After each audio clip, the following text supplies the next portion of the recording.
Assalamualaikum warahmatullahi wabarakatuh. Saya Mayani binti Osman.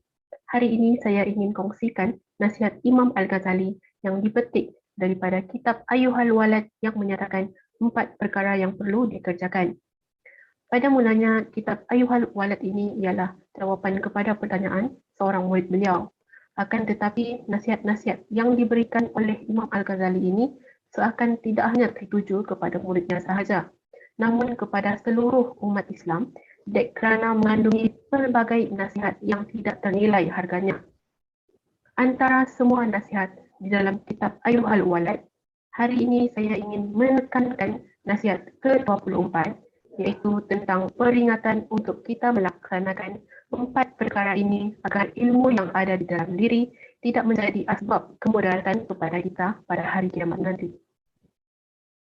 Perkara yang pertama ialah kita hendaklah menjaga hubungan kita dengan Allah SWT. Sebagai hamba Allah, kita wajib melaksanakan segala perintah serta meninggalkan larangannya.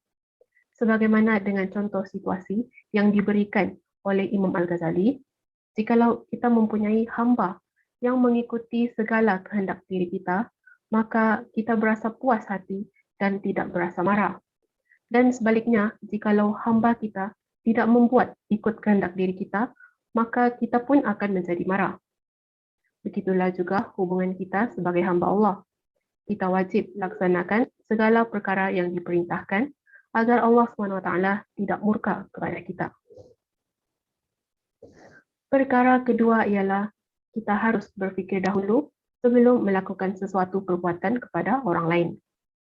Dalam bermuamalat sesama manusia, kita hendaklah mengukur perkara yang ingin kita lakukan kepada diri kita dahulu sebelum melakukannya kepada orang lain. Contohnya, jika kita tidak suka difitnah, maka janganlah memfitnah. Dan jika kita tidak suka dibenci, maka janganlah saling membenci antara satu sama lain, kerana iman seseorang itu tidak akan sempurna sehingga ia mencintai bagi seluruh manusia apa-apa yang ia mencintai bagi dirinya sendiri. Perkara seterusnya ialah mendalami sesuatu ilmu, biarlah ilmu yang dipelajari itu dapat memperbaiki hati dan membersihkan jiwa kita. Rasulullah SAW bersabda, sesungguhnya Allah tidak memandang kepada rupa tubuhmu dan bukan pula kepada amalanmu, tetapi ia memandang kepada hati dan niatmu.